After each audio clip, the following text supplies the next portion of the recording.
Pada episode sebelumnya, Nenek Ayase memberitahu cara supaya Okarun bisa terlepas dari kutukan Nenek Turbo.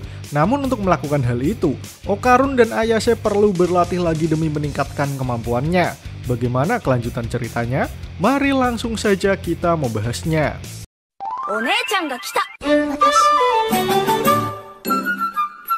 Scene dibuka dengan ekspresi Okarun yang menjerit memanggil nama Ayase. Entah tindakan apa yang hendak Ayase lakukan hingga membuat Okarun menjerit histeris. Ternyata, Okarun menjerit memohon kepada Ayase karena dia ingin segera pergi ke kamar mandi. Sebagai seorang manusia normal, wajar saja jika Okarun menunjukkan ekspresi tersiksa seperti itu, apalagi jika ia sudah tak bisa menahannya. Permasalahannya, Ayase tidak mau tetap menahan kutukan Okarun tatkala ia sedang boker di kamar mandi, karena menurut Ayase itu adalah hal yang menjijikkan. Namun jika Ayase tidak melakukannya, Okarun takut ia akan berubah ke wujud kutukannya. Tetapi Ayase tetap menolak untuk ikut masuk ke kamar mandi dan menahan kutukan Okarun. Ia merasa jijik harus melihat Okarun boker di kamar mandi. Sementara Okarun sendiri juga tidak mau ada seorang pun yang melihatnya sedang buang hajat, karena itu akan melukai harga dirinya. Karena permasalahannya begitu kompleks, Ayase bertanya kepada neneknya apa yang bisa ia lakukan. Nenek Ayase kemudian bertanya bagaimana cara Ayase mengendalikan kutukannya. Lalu Ayase menjelaskan bahwa dia seperti bisa melihat api biru di dalam diri Okarun. Lalu ketika ia menggenggam aura tersebut dengan sangat erat, aura tersebut mengecil dan kutukannya menjadi aman. Ayase mengatakan jika semuanya memiliki aura, yang berbeda hanya warnanya saja. Dan dari semua aura mereka, Ayase bisa menggenggam auranya, lalu menggerakkannya semau Ayase meskipun jaraknya tidak terlalu jauh. Mendengar hal itu, Nenek Ayase mengatakan jika ia mengira kekuatan psikis Ayase sangat hebat, namun ternyata punya Ayase hanya sedikit sekali. Ayase lalu menjelaskan bahwa saat pertama kali menggunakannya, kekuatannya sangatlah hebat. Bahkan pada saat itu Ayase bisa menjadi apapun yang ia pikirkan, dan ia merasa tidak terkalahkan.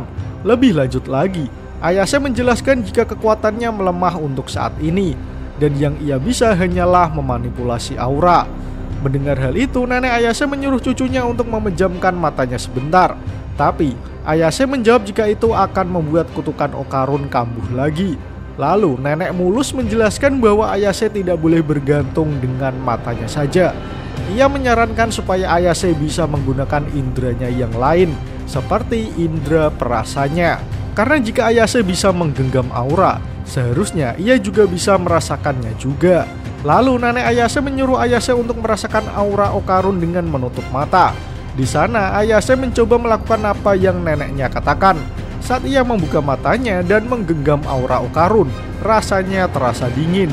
Kemudian Ayase mencoba untuk menutup matanya dengan perlahan dan merasakan aura Okarun yang sedang menahan perasaan tidak karuan karena kebelet boker. Di sana Ayase mencoba menggenggam aura Okarun dengan mata tertutup. Nenek Ayase menjawab jika apa yang dilakukan Ayase sudah berjalan ke arah yang benar.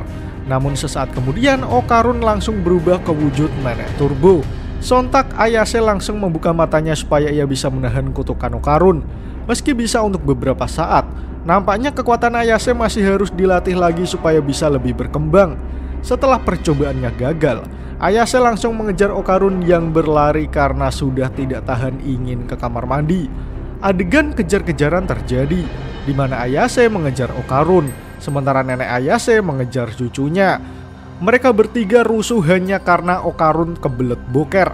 Namun meski Ayase menggunakan full kecepatannya untuk berlari, di tikungan terakhir dia terjatuh karena tidak bisa menahan keseimbangan. Sementara Okarun memimpin di depan menuju kamar mandi yang diikuti nenek Ayase di sampingnya. Akhirnya, Okarun berhasil mencapai kamar mandi dengan pintu dibuka yang di depannya terdapat Ayase sedang menahan kutukan. Okarun sendiri merasa jika situasi ini sangat memalukan. Namun, Ayase mengatakan jika seharusnya dialah yang mengatakan hal tersebut, karena secara langsung ia harus melihat Okarun boker. Di sana, Okarun bergumam jika dari dulu ia ingin merasakan sesuatu hal gaib seperti diculik alien. Tapi yang terjadi saat ini, ia harus boker sembari dilihat gadis di depannya supaya ia tidak berubah menjadi nenek-nenek. Sementara di sisi lain, Nenek Ayase bertanya bahwa tadi Ayase mengatakan jika sebelumnya Ayase merasa tidak terkalahkan saat pertama kali menggunakan kekuatannya. Itu menunjukkan bahwa ada kemungkinan itu kekuatan Ayase yang sebenarnya. Hanya saja, sepertinya kekuatan Ayase tersegel. Oleh sebab itu, Ayase harus berlatih untuk mengeluarkan kekuatannya sedikit demi sedikit. Nenek Ayase mengatakan jika Ayase tidak mempunyai banyak waktu, karena dia juga harus melatih Okarun. Sementara itu, Okarun pun protes jika dia harus dilihat terus tiap ke kamar mandi. Namun hal yang tak terduga terjadi. Tiba-tiba saja, hidung nenek Ayase menunjukkan darah. Tak cuma nenek Ayase, Ayase sendiri juga tadi mimisan. Lalu tiba-tiba muncullah sosok goib menyeringai dari dalam diri Okarun yang ada di kamar mandi. Dia adalah nenek Turbo yang menatap langsung Ayase dengan tatapan yang menyeramkan. Di sana Ayase langsung menutup pintu kamar mandi dan mencoba mengatakan kepada neneknya jika nenek Turbo muncul di sana. Tapi sepertinya nenek Ayase tidak merespon apa yang dikatakan Ayase. Kemudian nenek Turbo menjelaskan jika percuma saja Ayase berteriak. Itu semua karena waktu berjalan hanya untuk nenek Turbo dan Ayase saja. Di sana Ayase langsung memaki nenek Turbo dan bertanya apa yang dilakukan monster gaib itu kepada neneknya. Lalu nenek Turbo mengatakan jika kutukannya bisa menular. Dengan Okarun sebagai perantaranya, ia bisa mengutuk dan membunuh siapapun yang dilihat oleh Okarun. Nenek Turbo mengancam Ayase supaya tidak bermain-main dengannya, karena Ayase sudah tidak punya waktu untuk berlatih.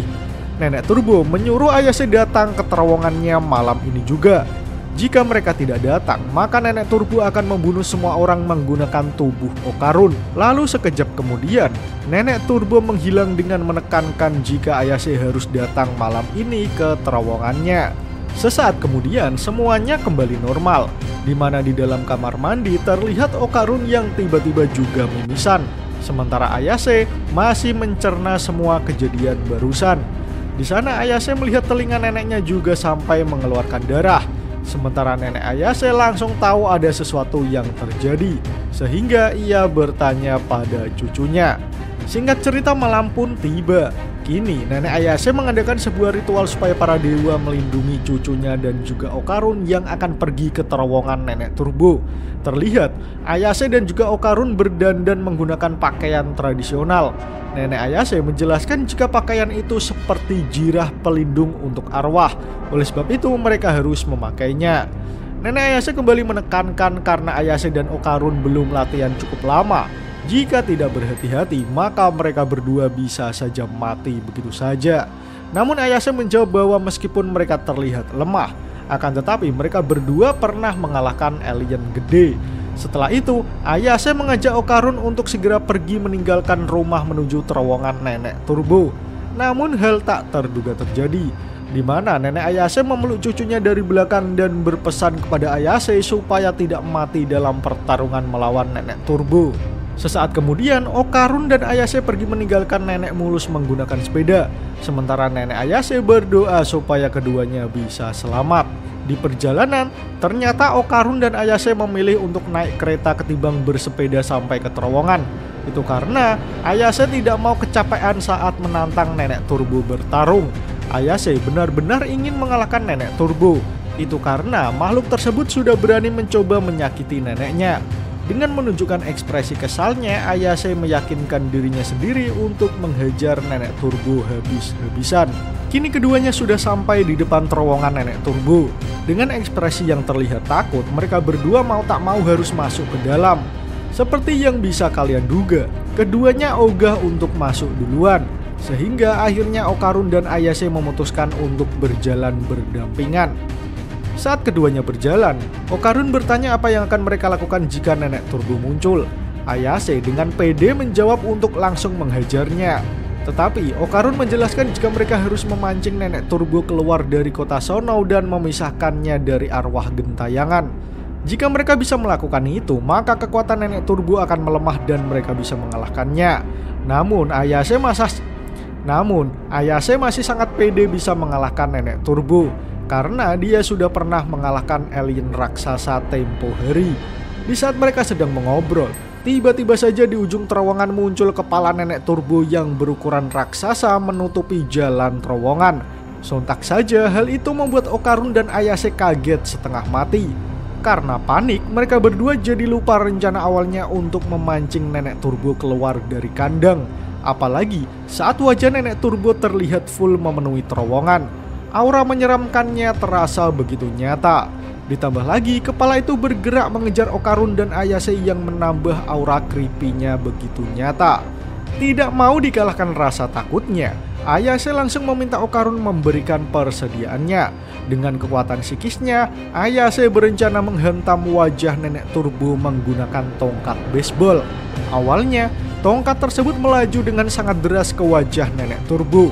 Namun tiba-tiba, mata nenek turbo berubah menjadi mulut dan menelan tongkat baseball yang Ayase arahkan.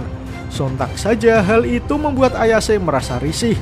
Sementara Okarun meminta Ayase melepaskan kutukannya sehingga dia bisa berubah bentuk. Lalu setelah Ayase melepaskan kutukan Okarun, lelaki itu langsung ke mode sangarnya untuk bertarung melawan nenek turbo. Akan tetapi, baru selangkah Okarun berjalan, tiba-tiba saja dia berubah lagi ke bentuk manusianya. Kini tiba-tiba Ayase mengatakan jika kekuatan kutukan Okarun menghilang. Sesaat kemudian nenek turbo menjelaskan jika itu karena dia sudah mengembalikan otong Okarun ke tempat semula, sehingga kutukannya menghilang. Nenek turbo berkata jika ia tak menyangka bahwa ada manusia yang bisa menggunakan kekuatannya seperti itu. Tapi saat ini ia tak akan membiarkan Okarun menggunakan kekuatannya lagi. Kini nenek turbo langsung beraksi untuk memangsa Okarun dan juga Ayase. Tapi sesaat sebelum nenek turbo melahap mereka, Ayase teringat perkataan neneknya untuk menantang nenek turbo yang sangat percaya diri dengan kecepatannya.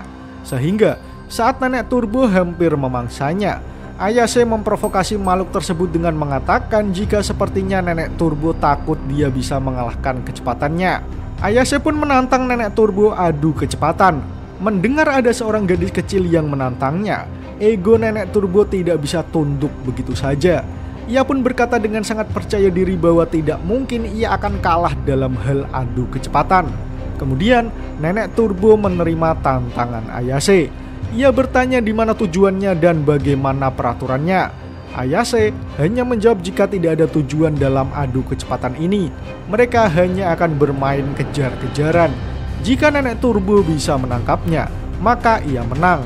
Ayase pun menyuruh nenek turbo menghitung sampai 10 menit. Selain itu, tidak boleh ada kecurangan. Jika nenek turbo curang, maka ia akan dicap sebagai yokai paling payah dalam sejarah. Kini adegan kejar-kejaran dimulai. Ayase mulai berlari diikuti Okarun di belakangnya. Namun yang tak mereka sangka, cara menghitung nenek turbo sangat tidak biasa. Ia menghitung secara asal dari 10 langsung lompat 12, lalu tiba-tiba 1 menit, 3 menit, dan seterusnya. Kemudian tiba-tiba Ayase tertangkap jeratan tangan dari para arwah gentayangan yang ada di terowongan itu. Sesaat kemudian Ayase sudah tidak terlihat karena tangan-tangan goib itu menelannya. Nenek turbo kemudian gantian menghitung 10 menit yang dimiliki Okarun. Sementara Okarun berteriak bahwa nenek turbo sudah curang. Akan tetapi, nenek turbo berkilah bahwa mereka hanya menyuruhnya untuk menghitung sampai 10 menit. Sehingga terserah bagi dia mau pakai cara apa untuk berhitung. Lalu seperti tadi, nenek turbo tiba-tiba langsung melompat hitungannya ke 10 menit. Di posisi terpojok, Okarun tidak mau mati sia-sia. Di samping itu, ia juga ingin menyelamatkan Ayase. Oleh sebab itu, Okarun memilih untuk menyedot nenek turbo dengan sangat keras. Bahkan, itu seperti sebuah gigitan daripada sedotan. Hal itu membuat nenek turbo menjerit kesakitan, sebab sudah lama tak ada yang menyedotnya. Karena merasa kesakitan, nenek turbo memaki Okarun yang telah menyedot neneknya secara sembarangan. Namun Okarun berkilah bahwa nenek turbo pernah berkata ia boleh menyedot neneknya. Dan sedotan itu tak akan dilepaskan Okarun sampai nenek turbo melepaskan Ayase. Tapi hal tak terduga terjadi. Saat Okarun sedang asik menyedot, tiba-tiba saja nenek turbo merasa lemas. Ia bahkan tidak bisa melepaskan Okarun. Itu semua berkat pakaian yang dikenakannya, di mana pakaian itu adalah jimat yang diberikan nenek Ayase. Kemudian Nenek Turbo berubah ke mode arwah dan merasuki Okarun. Kini, tubuh Okarun sudah dikuasai oleh Nenek Turbo. Dengan memaki kesal, ia bertanya-tanya kenapa Okarun bisa memakai baju jimat tersebut. Tapi yang jelas, Nenek Turbo ingin memangsa Ayase yang sudah berhasil ia tangkap. Tapi tiba-tiba saja, Nenek Turbo tidak bisa menggerakkan tubuhnya. Ia merasa seperti sedang dihancurkan. Itu semua berkat kekuatan Ayase. Meski tidak bisa melihatnya, tapi Ayase bisa merasakannya. Meski Okarun tidak memiliki aura kebiruan, tapi karena Nenek Turbo merasukinya, Ayase menjadi tahu segalanya. Ia bisa merasakan dengan jelas menggunakan indera perasanya. Nenek Turbo yang mengamuk langsung menendang tangan-tangan yang mengekang Ayase. Namun tindakan itu malah membuat Okarun kembali mendapatkan kesadarannya. Sementara Nenek Turbo kini terperangkap menjadi seekor ular sendok.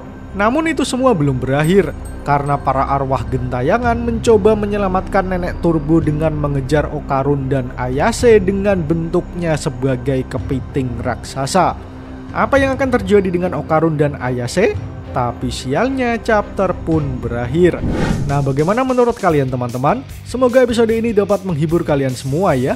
Akhir kata, terima kasih sudah menonton video ini hingga akhir. Sampai jumpa di episode selanjutnya.